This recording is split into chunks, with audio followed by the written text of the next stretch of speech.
பூஜை அறையில நீங்க மஞ்சள்ல சுண்ணாம்பு கலந்தோ நீங்க அந்த ஸ்வஸ்திக் குறியீடு போடும் பொழுது மிக பெரிய வசீகரத்தை பெறுவீர்கள்.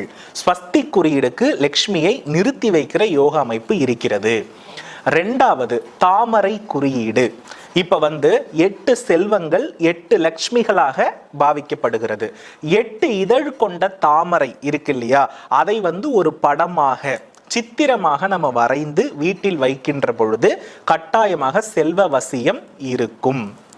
மூன்றாவது விஷயம், மகாலட்சுமிக்கு பிடித்த ஒரு ஜீவன் யானை. இந்த யானை தாராளமா ஒரு வீட்டில் இருக்கின்ற பொழுது அவ்வீட்டில் செல்வ வசியம் இருக்கும். யானையினுடைய முகம் இருக்கு இல்லையா, குறிப்பா யானை முகத்தை அலங்கரித்து திருவிழா காலங்கள்ல இருக்கும் இல்லையா, அந்த பிம்பம் மிக சிறந்த ஒரு பிம்பம் செல்வத்தை ஈர்ப்பதற்கு. ஏன்னா ஒரு அரசன் வரும் முன் அலங்கார யானை தான் வரும்.